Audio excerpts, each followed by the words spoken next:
आपने एक काम करना है, रात को आसमान पर आपने एक तारे को चूज करना है और फिर उसकी जानब चलना शुरू कर देना है। क्या ऐसा पॉसिबल है कि आप विद इन सेकंड उस स्टार तक पहुंच जाए? यकीनन आप कहेंगे नो, लेकिन साइंटिस्ट ने एक ऐसा मैकेनिज्म डिस्कवर कर लिया है जिससे ये पॉसिबल है।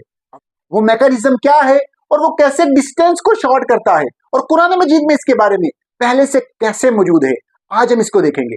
अच्छा, पहले आप मुझे ये बताएं कि फरिश्ते कैसे इतना जल्दी सफर तय कर लेते हैं?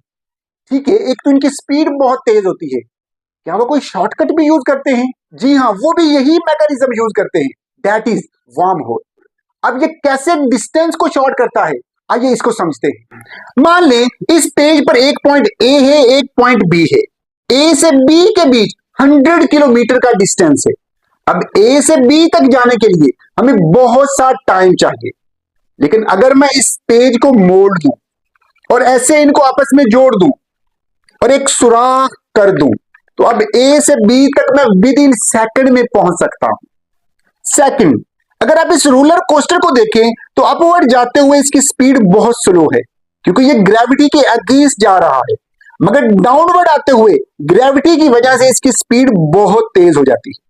जमीन पर ग्रेविटी की वैल्यू 9.8 मीटर पर सेकंड स्क्वायर है, लेकिन अगर ये वैल्यू बहुत ज्यादा बढ़ जाए तो ऑब्जेक्ट की स्पीड भी बहुत ज्यादा हो जाती है। अब एक तो वार्म होल स्पीड को बढ़ा देता है और दूसरा यूनिवर्स को मोल्ड करके डिस्टेंस शॉर्ट कर देता है, जिसकी वजह से हम यूनिवर्स के किसी भी पॉइंट पर विद इन सेकंड पहुंच सकते हैं।